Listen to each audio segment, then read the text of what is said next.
дахин баярлаа. За ингээд дараагийнхаа илтгэлд анхаарлаа хандуулъя.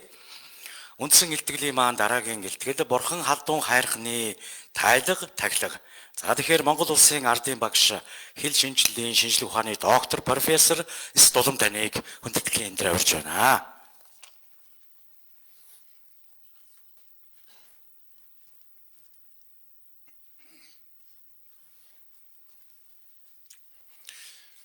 За та бүхний өглөөний амгалан айлтгая. Хурал төрөлцсөн ирсэн бүх хүмүүст баяр хүргье. За би илтгэлийн уулын англи хэлээр бэлдсэн. Тэгээд одоо монголоор ярина. Тайлбарлаад слайдыг тестээр гарын цайхан гаргаад өгнө үү гэж. За энэ яг хайрхны маань бараа дараагийнх нь уулда. За энэ жахан байгалийн юм ярьсан байна. Тэгээд энэ 2015 онд бурхан халдун болсон түүний одоо ойр орчмын газар орныг бол ЮНЕСКОд дэлхийн өвөд бүртгэсэн тухай мэдээллийг тавьсан байна. За тэгээд дараагаар нь за энд бол нэг бурхан халдун хайрхны маань одоо 3 овоо байгаа. Тэгээд 3 овооны тухай энд бол нэлээд дэлгэрэнгүй ярьсан байгаамаа. Тэгэхээр би бурхан халдун хайрхныхаа тухай ярихдаа бол яг өөрийн хамгийн сайн мэдэх хоёр их тахилгын тухай нэлээд тодруулж ярина. За эхлээд бол яг ямар ч байсан энэ бурхан халдуунд байгаа 3 овоо ямар учиртай юм бэ гэдгийг нэг жаахан тайлбарлаад хэлье гэж бодож байна.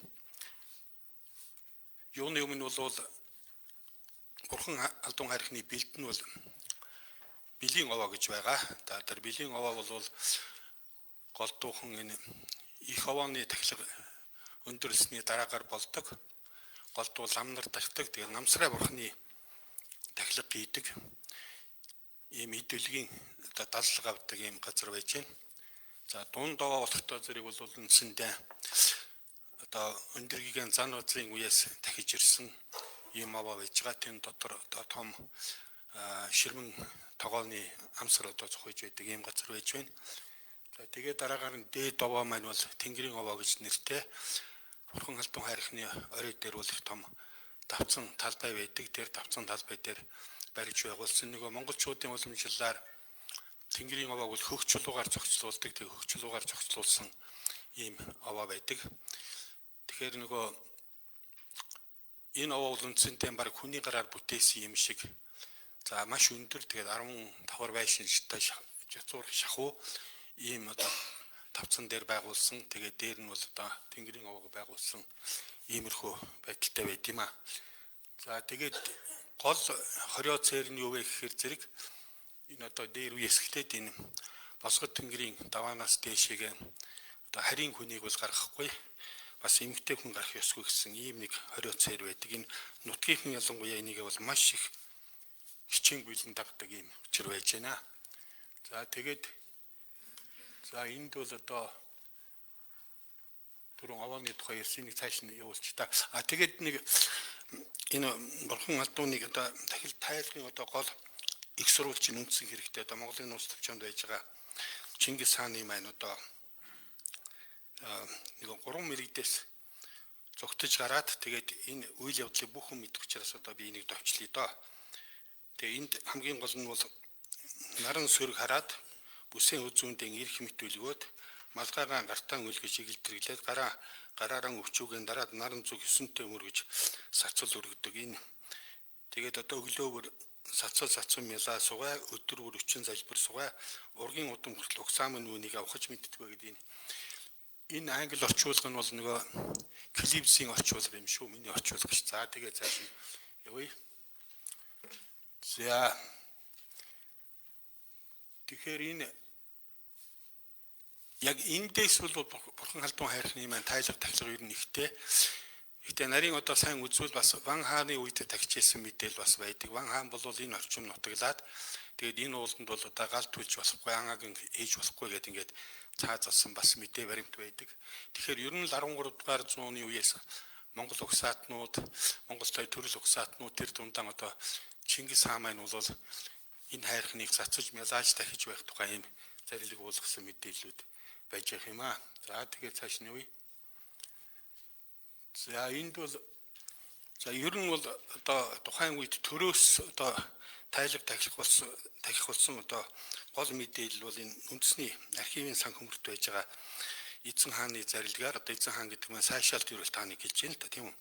1819 онд хан Хинтийн уулыг анх тайлсан тухай тэгээ тайлгын наадам хийсэн тухай энэ манж хэлээр бичсэн юм баримт бол байгаа. За тэгээ цааш нь юу юм?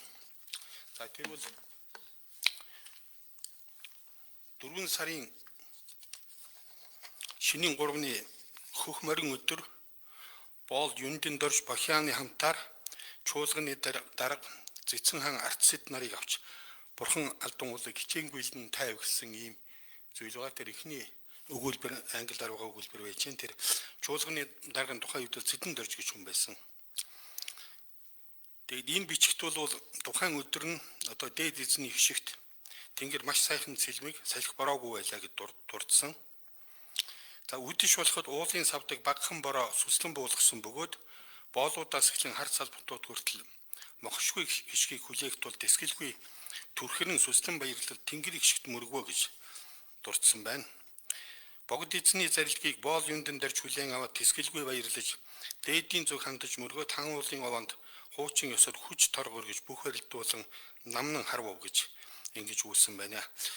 Дашрам дурдгад энэ юндэн дэрж гэдэг хүн бол тухайн үеийн одоо хүрээ сайд. За тэр Бохион гэж ирээд байгаа нь бол тухайн үеийн манжин амбын юм шиг байна. За тэгээд тэр чуулганы дарга нь бол Цэдэн дорж гэж хүн байсан. Тэр үеийн Цэцэн хаан бол Артсид гэж хүн байсан. За энэ хүмүүс бол анхан энэ төрийн дахилгыг голлон үйлдсэн хүмүүс байгаамаа. За тэгээд энэ цагийн нөгөө албан бичиг баримтанд бол дандаа одоо энэ манж их нэнд байж байна. Энэ архивын манж их сурвалжийн нэнд байж байна. Тэр хүрээ сайдыг ч гэсэн тухайн үед бол өөрсдөө бол дандаа боол гэж хэлдэг байсан. Тийм учраас англи хэлээр очихулахад одоо слейв гэж хашилтанд хэлэхээс өөр арга байхгүй. Бүх одоо язгууртнууч гэсэн өөрсдийг дандаа боол гэж хэлдэг байсан. За тэгээд энэ үед бол энэ одоо бороо орсны улмаас болоод тэр дахилгад оролцсон бүх хүмүүс маш их баярлсан. Чуулганы дарга Цэдэн дор төрөний Артсид Цэцэн хаан тэгээд хүрээний Хамбан Номон хаан. За одоогор бол манай одоо энэ нөгөө Чой Жамсгийн энтер шиг Жавцан дэрж Жанчив дэрж гэж хүн байсан. Тэг бүх олон хувилгаан ван гүн бүгдээрээ баярлалдаад одоо сүслэн мөргөж залбирсан байна. За ингээд бол эндээс үүдээд одоо уулын савдаг бүгдийг одоо харан харгалзаж асарч үрд жаргаж өвчин зовлон гаслангүй жаргана гэж тэнгэрийн хишигт мөргөжээ гэж. Тэгэхээр за дараагийн слайд гаргачихв. За тэгээд ер нь бол энэ бурхан халдууныг жилүүр 2 удаа тахиж байх. Энэ дахиад хэрэгсэх бүх одоо эд хэрэглэл энэ бүхнийг бол одоо 102 аймаг гэдэг маань одоо Сэцэн хаан Тушаатан 2 аймаг тэгээд Богд Жавцан нутгийн шавнар бол гаргаж бэлтгэж байх ийм одоо хууль зарилгатайгаар энэ хайрхныг бол тавьдаг болсон юм аа. За тэгээд цааш нь явчих. Тэр үед бол бас энэ төрийн тахилгатай болсон бол Отгон тэнгэр тэгээд бас Богд тан хайрхан. За энэ 3 уулыг бол одоо төрийн тахилгатай болгосон юм байна. За орчин үеийн Монгол улсад бол 1995 оны 5 дугаар сарын 16-ны ерөнхийлөгчийн 110 дугаар зарилгаар энэ Эрдэнэснээс дахиж ирсэн уламжлалыг сэргээн Богд тан уул хан Хинтийн Отгон тэнгэр уулыг дахь санаачлагыг дэмжиж хан Хинтийн уулыг тайхад Монгол улсын бүх цэргийн хар сүлдийг хамттан цэнгүүлэх зүйтэй гэж үзсэн байгаа юм. За энэ уулын дахилгын одоо 2 тодорхой жишээний талаар би энд ярих гэж бодоод байгаа юм. Тэгэхээр энэ ууланд гарахад бол эхлээд одоо үүдэн модны шаврыг гатлах хэрэгтэй болдог. Энэ шаварт шигдэх их эрсдэлтэй учраас энэ үүдэн модны шаварт шигдэлгүй туулах хэрэгтэй. За энэ бол миний бодлоор одоо зүйрлж хэлэх юм бол айлын гэрээр зүйрлэх юм бол үүдээр нь орж байгаа гэсэн үг. За тэгээд дараа нь босоо тэнгэрийн даваа дээр гарна. За энэ бол нэг ёсон дамд айлын гэрт орж байна гэсэн үг. Гэхдээ энэ бол жирийн айл биш тэнгэрийн айлын босгоор орж байна гэсэн үг.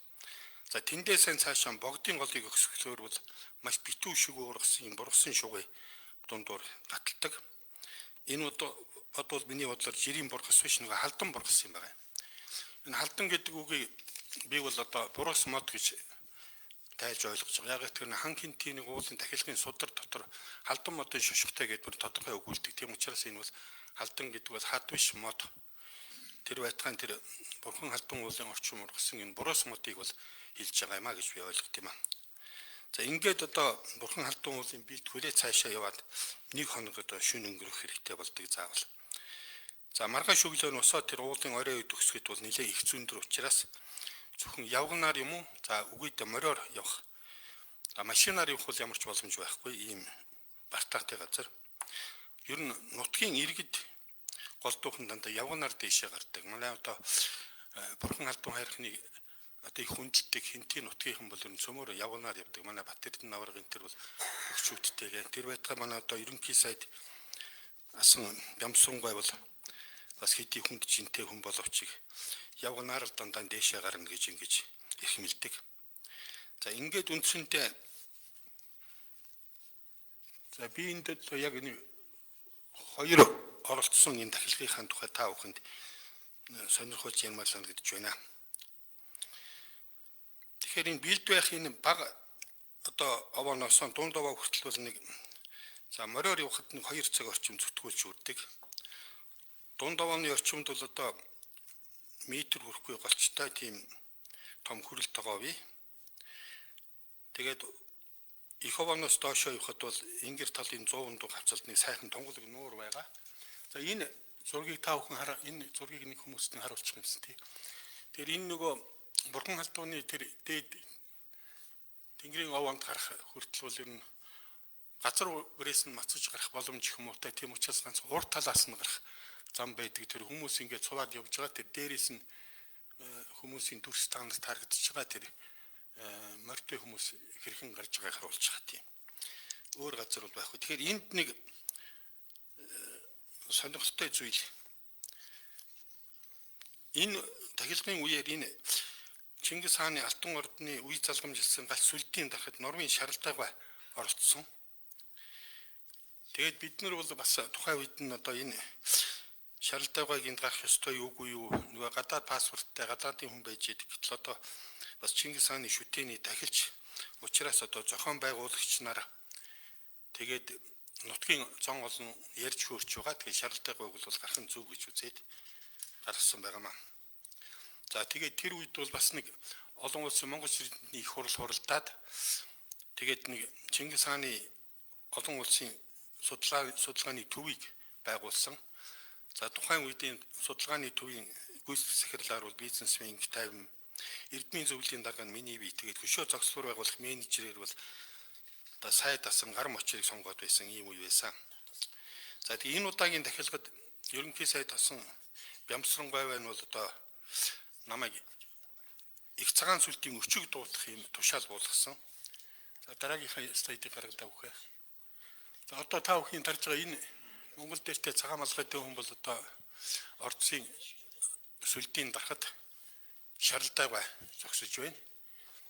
Тэгээд тэр одоо нөгөө бурхан халдуунд өргөх тэр зарилгыг уншиж байгаа хүн бол тэр Чингис хаан судлалын олон улсын төвийн захирал Инг Тайван, хажуудан сууж байгаа хүн бол манай нөгөө зохицуулбарын менежер гэж тухайн үедээ ярьж ирсэн гар мочиргой. Тэгээд Эрдмийн зөвлөлийн даргын тухайн үедээ бий байсан. Ингээд бид бол хамтраад энэ дахилгыг үйлцэн их овооны дээр барж байгаа нөгөө 9 үедээ энэ төр шүүс энэ төр тавхан харж байгаа хаа, айрыг тарг энэ төрийг бүгдийг харж байгаа хаа. За тэгэхээр манай Бямсрангой бол өөрөө энэ төр их овооны өмнө талд завлж суугаад нүдээ хагас санаад тэгээд гүн бясалгалд орж байх байдалтай байсныг бол би дурсан санагдаж байна. За дараагийнх нь гэдэг. За энд бол яг нөгөө их цагаан сацал гэж одоо өргөдөг гол сацлыг бол Бямсрангой тушааснаар одоо би бас өргөсөн. За энэ бол нэлээд урт. Тэгээд энэ сацал өргөх маань бол одоо маш их хүндтэй хариуцлагатай үйл хэрэг юм л да. За тэгээд дараагийнх нь.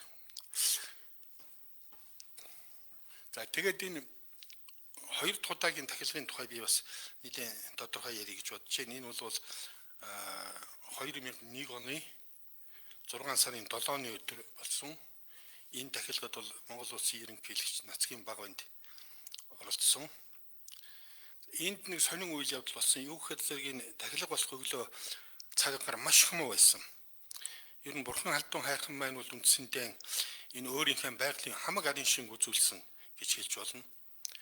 Тэнгэр бол одоо таг битүү өрхийг зузаан манантай зас шамар хоёр холилдож шуурга шуураад хүйтний нэрөөс төсвөрлгүй бэрх тийм өглөө бидний угтаж авсан. За тэгээ одоо нэгэнтийн хайрхны дахих гэж ирснээс хойш бид бол ухарч буцах боломжгүй. Уурч байсан одоо хайрхнаа дахихаар одоо ингээд цөмөрөө хайрхныхаа өд зүгэлсэн. Нутгийн хүмүүс бол энд одоо гайхширч энэ одоо ямар нэг юмнаас болоод хайрхан маань догширсан юм уу? Эсвэл одоо энэ цугларсан хүмүүст өөрийнхөө байгалийн өвөр төрхийг үзүүлэх гэж ингэж догширч байна уу гэж ингэж ярилцаж байсан. За энэ дахилгын ёслолд бол алхнууд овгийн удамт бөө Бямдарч сайран оролцоод одоо дээд овонд бол онготон буулгасан. За тэрний дараагийн үгэнд гаргачих. За энэ нөгөө их овоо өксөж явах замд хангайт нуурын тэнд явж исэн байна. Тэр үед одоо их хурлын гишүүн нөгөө Бям хэмлэн чинь гам Бям байна. Тэгээд за би тэр үед бас гишүүн байсан цаг ингээд дээд овоо руу өксөж яваа зураг байна. За дараагийнх нь гаргачих. За нөгөө тунгалаг сайхан нуур байдаг гэсэн энэ нуур маань одоо энд харагдаж байна. За тэгээд дараагийнх нь за мөн ялгаагүй тэр дээд овоо руу өксөж яваа цагийн юм зургууд харагдаж байна. За тэгээд цааш нь юу л да.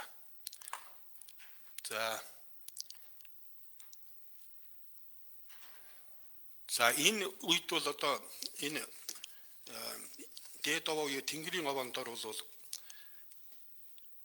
Монгол зайрын хүн одоо гарч болно гэж үзээ. Тэгээд Бямдар зайран маань бол одоо онгодон оруулж исэн. Тэгээд нэг сонирхолтой юм нь бол энэ үед бол энэ нөгөө Бямдар зайрангийн маань одоо дараагийнх нь гаргачих та. Нөгөө гинт одоо онгодон нураад тэгээд ингээд ухаангүй мэт болоод тэгээд тэр үед нь бол одоо нэг л өөрийнх нь түшээ гэж байхгүй учраас би одоо тэр нөгөө бөөхний чинь гэдрийг харуулж унгаж болдгоо учраас түшиж тэгээд тэр нөгөө оров гэж ярьдаг хингэргийн тохиурын одоо хингэргийн диждэж тэгээд сэрэж өгсөн. Тэгээ миний гол үүрэг бол дахиад их цагаан цацал өргөх хүчтэй байсан. Тэгээд ямар ч байсан их цагаан цацлаа өргөсөн. Энэ үед бол үйл манангийн тогшиж байгаа юм шиг болоод хүмүүс биеийнхээ нүүр царайг үзэж маш урам зориг ороод дахилгаан үргэлжлүүлээд тэгээд засан шуурга намдаж хүйтэн улам бүр гайгүй болсон. Тэр өмнөх юугныг харуулчихтаа энэ хүйтэн байсан. Энд бол хүмүүс их даарч бэрсэн байгааг та бүхэн харж байгаа. Бас ерөнхийлөгч маань тэнд харагдаж байна. За энэ үед бол одоо хамгийн их энэ баяр суун бол тухайн үеийн цагдаа ерөнхий газрын генерал Амар болд. Түүний нэг хэлсэн үг бол надад ер нь мартагддаггүй юм. Би энэ амьдралдаа хинээс ч юунаас ч айдгүй ганцхан энэ хайрхнаас л айдаг гэж. Тухайн энэ өөр энэ нутгийн хүн юм байна л да энэ хин чинь Амар болд чинь. За ингээд энэ нутгийнхны бас одоо хайрхнаа гэрхийн шүтэж биширдэг нь бол эндээс харагдаж байгаамаа. За ингээд дахилга өндөрлөхийн алдад бол харин одоо гинтхэн одоо сайхан үйл манан арилаад хүйтэнч гайгүй болоод хүмүүс бие биеийнхэн бараа царай дүрсийг харахтайгаа болоод тэгээд баяр баясгалантайгаар за тэгээд дараа нь бол энэ нар гараад тэгээд их сайхан болоод за энэ бол одоо нэг дахилгын дараагийн зураг харагдаж байна. Энэ тэр Багбанд ерөнхийлөгчийн хажуу тэр аймгийн засагт хэн таймнаас одоо Эрдэнэбаатар гэж хүн энийг сахин цамцтай хүн дээр Амар болд генерал байна. Тэгээ бил рүү бууж ирэхэд бол бүр нар мандаа тэгээд сайхан дулаахан болж хүмүүсийн сэтгэл сайхан болж исэн ийм үйл явдал болж исэн юм аа. За тэгээ ер нь бол энэ бурхан халдун хайрхны талаар олон янзын судалгаа, олон янзын зүйл байна. Тэгээд би одоо нэг дүгнэлт хий гэж бодож байна. За сурвалж бичигт өгүүлснээр болвол энэ бурхан халдун хайрхныг 13 дугаар зууны үеэс Монгол угсаатнууд тэр дундаа одоо Чингис хааны дахиж ирсэн юм шүтэн хайрхан. За ингээд ер нь бол 1818 юм уу 1819 онд тухайн үеийн эзэн хаан Сайшаалт ерөөлтийн энэ Сайшаалт ерөөлт хаанд бол тухайн үеийн хүрээ сайд Жүндэн дорж тэр төвшмөл Санжаал дорж гэж хоёр хүн бичиг өргөөд тэгээд яг нөгөө зөвшөөрүүлэхийн дахилгыг зөвшөөрүүлэхийн тулд бол энэ бурхан Халдун хайрхны энд бол бас энэ богд хаан хайрхны эн чинь бол одоо Чингис хааны төрсөн нутаг шүү энэ гэж бичсэн юм байлээ. За тэр нь ч яг түүхэнд нийцэхгүй л дээ. Гэхдээ энэ тэр хааны зарилгыг одоо гаргуулахын тулд. За ингээд 1995 онд бол орчин үеийн одоо Монгол улс ерөнхийлөгчийн зарилгаар төрийн тахилгатай болгоод одоо жилдээ нэг удаа дөрвөн жилд нэг удаа тахдаг ийм болгосон байгаамаа. Тэгэхээр миний нэг ийм бодол байдгийн энэ төрийн тахилгатай уул гэж энэ залуучууд ялангуяа энэ ямар хэрэгтэй юм гэж асууд юм аа. Тэгэхээр миний бодлоор энэ бол одоо тэр тухайн улс болоод улсын орчин тойрны амьтан ургамлын удмын санг хамгаалах хамгийн шилдэг арга технологи байсан гэж би бодож байна.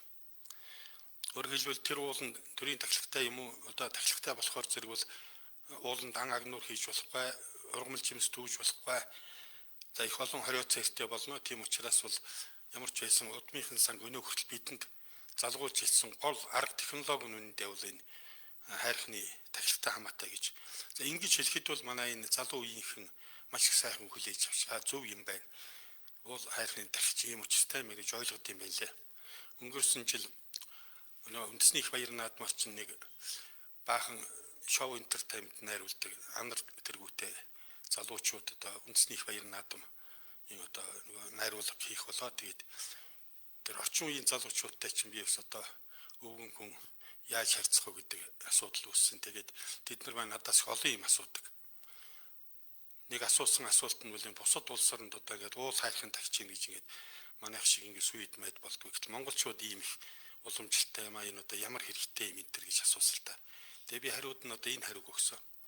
Бид нар өнөөдөр энэ онгон тагшин уул хайрхантай болж ирсний чинь гол учир бол энэ уул хайрхны энэ тахилгын одоо учраар бид нар өнөөдөр энэ олон уул хайрхтын одоо ургамал удмын сан гин фондыг бол бидэнд өнөөдөр залгуулж хамгаалж ирсэн юм шүү гэж.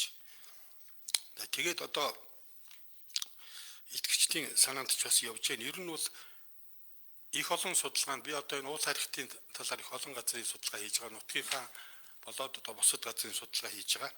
Тэгэхээр ер нь хуучин бол ерөөсөн тэгж тэр их уул хайрхныхаа оройд дээр байгаа тэр гол овондор орч дээр нь гიშгчиж юм уу ингэж тахилга хийж ирсэн юм баг байдгүй юм байлээ.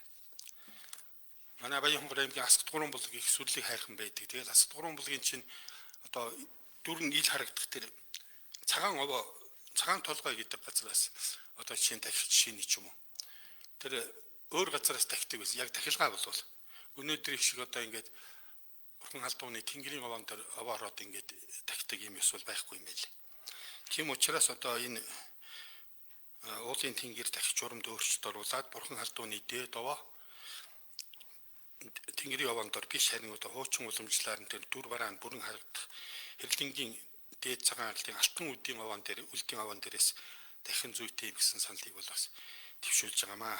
За ер нь энэ уламжлалыг бол одоо энэ хайрхны тахилгын дүрм журмд оруулаад цаашдаа бол мөрдгөн зүйтэй юм байна гэж ингэж үзэж байна.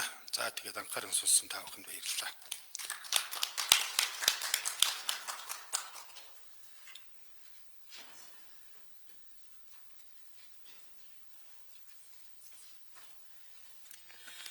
За маш сайхан гэлтгэлийг айлтсан танд маш их баярлалаа. За ингээд өнөөдрийн маань бурхан халдуун хайрхны түүх соёлын судалгаа эрдэм шинжилгээний хурал маань амжилттай үргэлжилсээр байна. Та бүхнийг 10 минутын цайны завсарлагаанд урьж байна. За тэгэхээр 1-р салбар хуралдаан, 2-р салбар хуралдааныг болвол эхний хуралдааны чиглүүлэгчээр Болдбаатар доктор дэд профессор байгаа. За мөн 2 дахь хурлын чиглүүлэгчээр СТХ сургуулийн олон улсын соёл судлалын хүрээлэнгийн захирал доктор профессор Долгор Сүрнөр бас ажиллах юм байгаамаа. За бүгдээрээ зочдыгоо зааланд бас цайны завсарлагаанд урьж байна. 10 минутын дараагаар энэхүү хурлынхаа зааланд эргээд уулзцаая.